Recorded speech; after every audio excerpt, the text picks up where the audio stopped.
珠海金灣鴻空新城總價130萬左右，你可以買到一間3房嘅單位。Hello， 大家好，我係阿 Ken 啊。今日期我哋嚟到珠海金灣嘅鴻空新城核心片區呢度嚇。咁我身後呢一個背景呢，就係我哋嘅華發商都呢度啦。咁今一次介紹嘅呢一個樓盤呢，叫做粵海10貴府。咁我哋依家鏡頭呢，咁其實直望過去呢，可以見到個樓盤嘅，係啦。咁佢呢係嚟到華發商都呢，係非常之近嘅咁咧就大概係600米左右嘅直線距離，就可以嚟到呢邊咧，享受到呢一邊嘅商場配套咁呢邊樓下咧已經有天虹超市啦，包括有好多嘅品牌餐飲已經係入駐到呢一個超市入面嘅咁喺呢一度咧，基本上日常嘅生活配套咧係冇問題㗎啦。不過我哋呢一期嚟到呢一邊咧，就唔係拍佢全部嘅單位，因為佢呢一排咧做緊特價。130萬左右買到嘅單位咧，係76到77個方左右嘅一個3房單位嚟嘅精裝現樓，而且港島嘅單位選擇咧係一啲中低樓層，2樓到12樓左右嘅一啲單位就唔係話啲高樓層嘅。陣間我哋咧就會上到佢一棟嘅板房包括去到售樓部同大家去做一個介紹咁我哋依家咧點解會喺呢一個位置做開頭呢？因為我哋陣間要喺呢度開車過去我哋嘅樓盤，俾大家咧感受下喺呢一度去到樓盤嗰邊嘅一個真實嘅距離。好，我哋依家咧就過去。咁多位街坊朋友，我哋啱先咧就喺華發商都嗰度咧就同大家共做個開頭。咁我哋依家咧就喺呢一度開車去到我哋嘅粵海10貴府由呢一度咧轉個彎就可以開過去啦，非常之快脆嘅，就喺呢一條路線咁我哋嘅手機鏡頭咧已經係可以見到我哋依家在售緊2期1棟嗰度噶啦5棟，呢個係5棟。係啱先我哋開過嚟咧，大概係17點嘅14分左右依家開咗2分鐘度。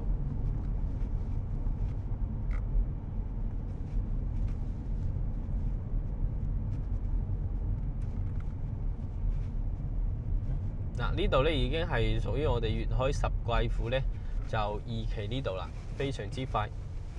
其實開過嚟一條路咧1分鐘都唔使，只不過喺轉彎位嗰度同大家咧做介紹嗰陣時暫停咗個時間所以話非常之快嘅直線距離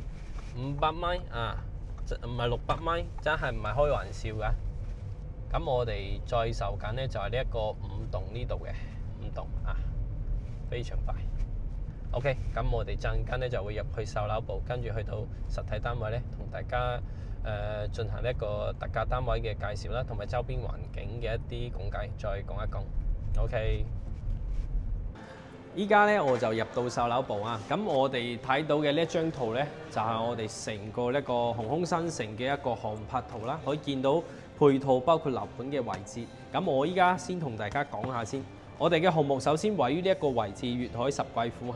咁我哋呢一條橋呢，就係我哋港珠澳嘅西延線紅河大橋嘅呢一個位置，一路咁樣落到嚟一拐個彎，再嚟到我哋項目呢邊呢，其實都非常之近嘅唔算太遠嘅一個位置，大概咧應該係1公里左右就可以到達㗎啦，去到呢一個上橋位咁我哋樓盤呢一度嘅話呢，直線600米度係可以去到金灣嘅呢一個華發商都嘅就喺呢一個位置，跟住呢一個蝴蝶形狀嘅就係我哋嘅藝術中心啦藝術中心咧就多200米，800米就可以到達，非常之近。跟住我哋嘅4大中心嘅位置咧，分別都喺呢一度，商務中心、我哋嘅市民服務中心都喺呢一邊嘅，非常之近。咁而且我哋嘅項目咧斜對面呢個位置有一個叫做咧紅星美凱龍喺度咧，搭車咧就可以返香港啦。都非常之方便同埋嚟到呢一個我哋嘅中心河嘅呢一個濕地公園呢邊咧，都係講緊直線過去咧，大概都係200米左右就可以到達。而且門口呢一邊咧有個市政公園嘅呢一個規劃啦，都喺度再建緊嘅，亦都係到時起好咧都比較方便咁我哋項目呢邊嘅話咧，啱先講嘅呢啲位置各方面咁就喺呢一度可以見到嘅，咁周邊有一啲學校各方面都比較多。呢一個鴻空新城核心片區咧，其實我哋唔使過多於同大家去吹，因為已經係成個現兜兜喺度噶啦。咁我哋轉個鏡頭嚟到我哋嘅沙盤呢度，我哋依家嘅位置咧係位於呢一棟嘅樓下嘅啊。咁依家賣緊邊一棟咧？就我哋嘅5棟，貨量選擇會比較多啲。嗱，我哋拉大少少啊。拉大少少，咁其實我哋呢一期過嚟呢邊拍攝，因為佢近期76風、77風啲單位咧係做緊啲特價，130萬起咧你就可以攞到手嘅。但係講緊咧係佢嘅2到12樓嘅一啲單位嚇，先至可以做到呢一個價錢啊，130萬到140萬左右，76到77個方嘅單位啊，咁咧就可以做到3房嘅設計啦，而且又係精裝現樓啊。咁呢一邊嘅話，可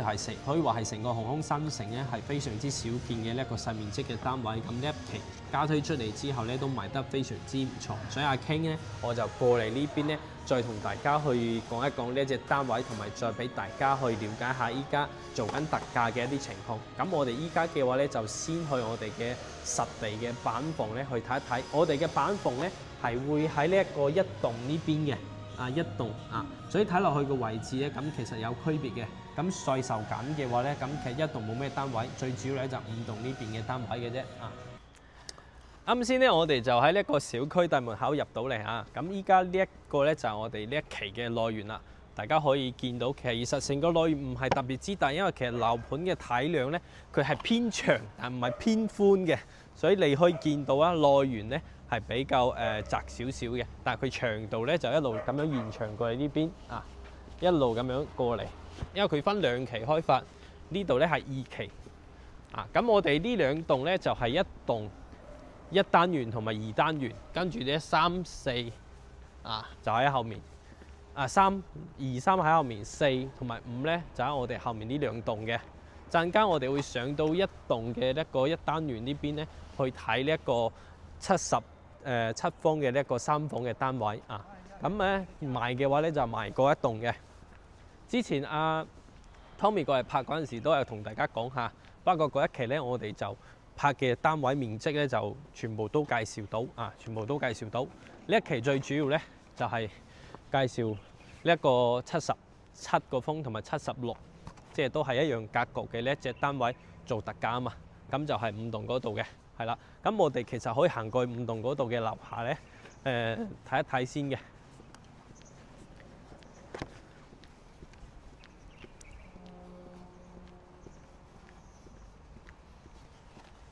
咁佢依家做緊特價嗰啲單位咧，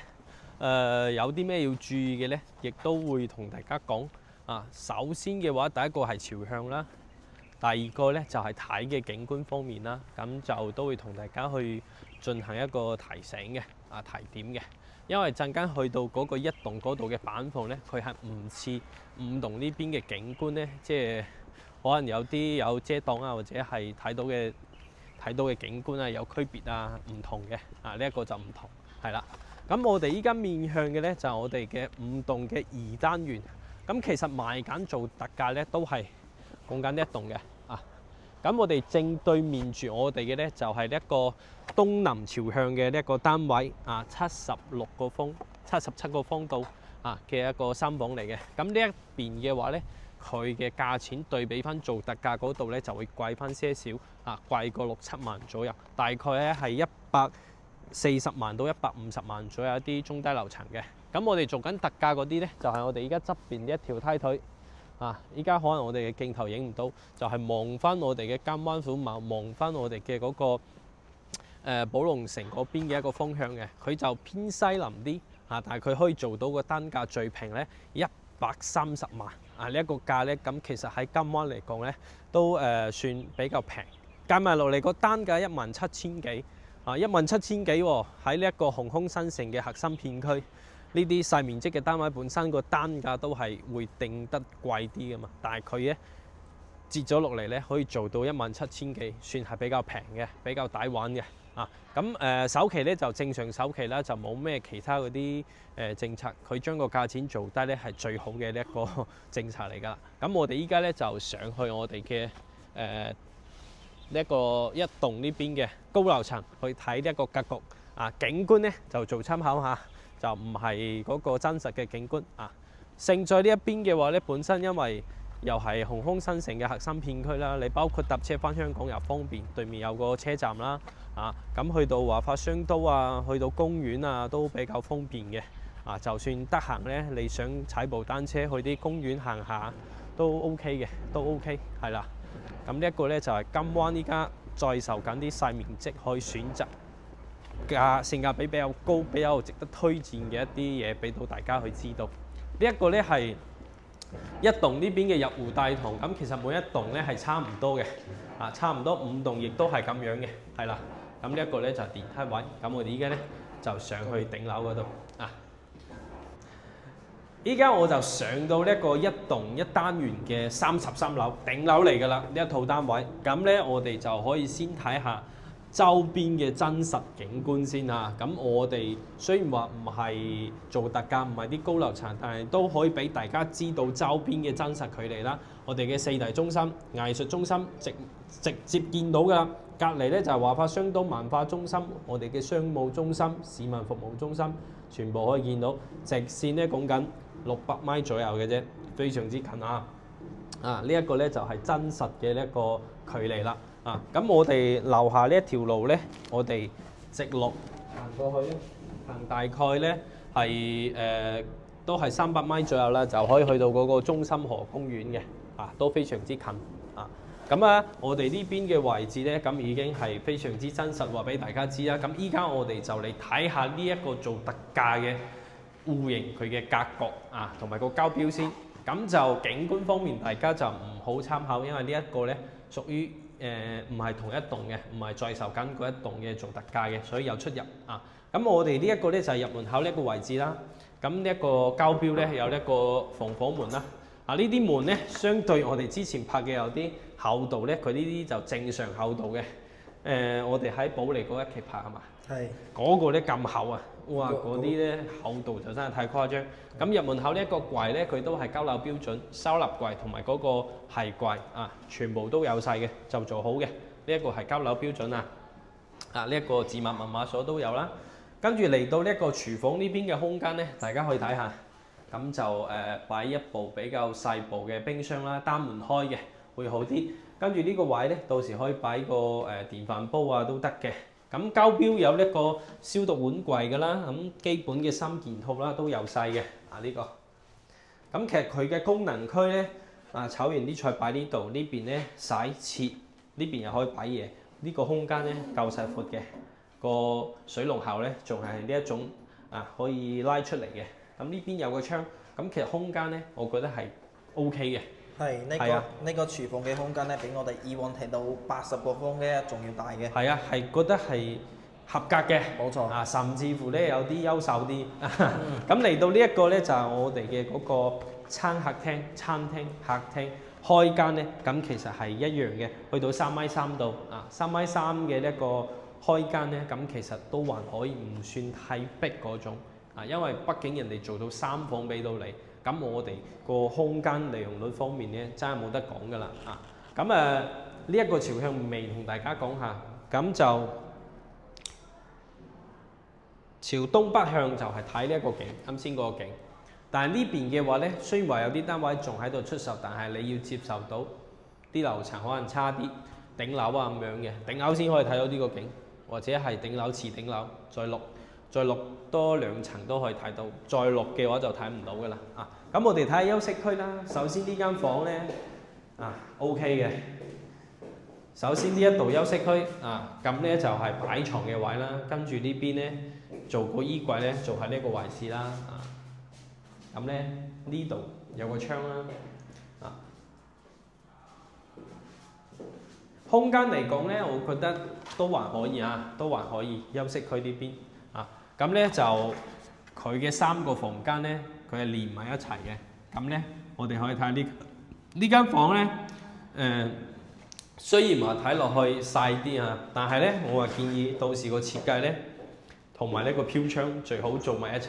係。唔係嘅話，可能你擺床嗰個位置咧唔係好夠冇錯。唔係好夠因為到時你要預留呢一個衣櫃嘅位置喺呢一度咁其實基本上咧，我哋一間房床嘅位置擺咗落去，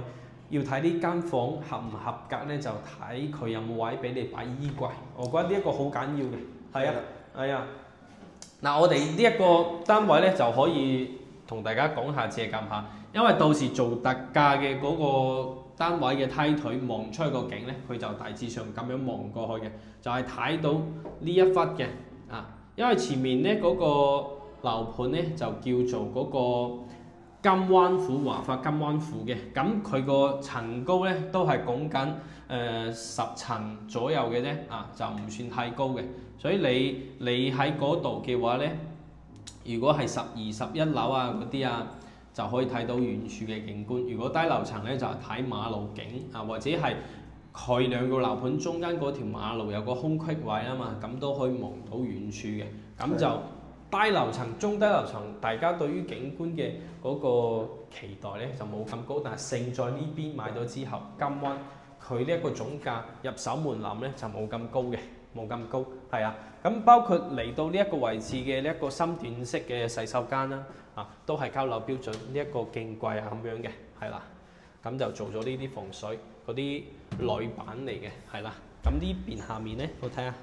啊，就係咁樣嘅啊。咁包括洗手間啦，呢啲空間啦，咁其實我覺得係正常啲70幾方嘅嗰啲空間 size 咯，就唔算太大啊。包括上面咧都有做咗嗰個浴霸咁樣嘅啊，到時嘅話沖涼就唔會凍啊。呢邊嘅話咧就係一間比較細間啲嘅房間，比較方正。擺床嘅話擺一張米2、米1左右嘅細張啲嘅床咯，之後就咁樣擺。啊，咁就嗰邊可以擺下個衣櫃。咁呢邊一樣嘅，呢邊嘅話咧，睇過去咧就我哋嘅4、5棟啊，咁一樣都係睇緊就係做特價嗰一排，望到嘅景觀都係咁樣啊，我哋可以借鑑翻呢一邊啊。OK，係嗰個係咪嗰個寶龍城啊？聽聞佢嘅個商業體系今年年尾就會開業嘅咯。係有聽聞咧，係會喺今年嘅年底咧會進行招商試運營，咁呢一個消息我哋之前都話啦，咁希望咧係可以正常，即係可以去招商，即係經營起身啦。咁其實對於我哋成個紅空新城嚟講，啲街坊朋友咧，咁其實有好處嘅。你去嗰度買嘢購物啊、行街啊，多個地方可以選擇。啊，咁當然如果係冇咗嗰個商場，你去華發商都唔遠㗎嚇，都比較近啊。呢一個咧就係有一共一啊，有一共一嘅。咁唔係話人哋話要開你就信佢一定會開，咁有啲嘢可能性都係會有嘅，係啦。咁呢一個咧就係我哋今一期同大家做推薦下76到77個方做3房嘅單位，總價呢130萬起啊！咁啊〜趁住依家仲有單位可以揀咧，嗱嗱聲揾下傾我呢邊啦。好，咁我哋呢一期就到呢度，拜拜。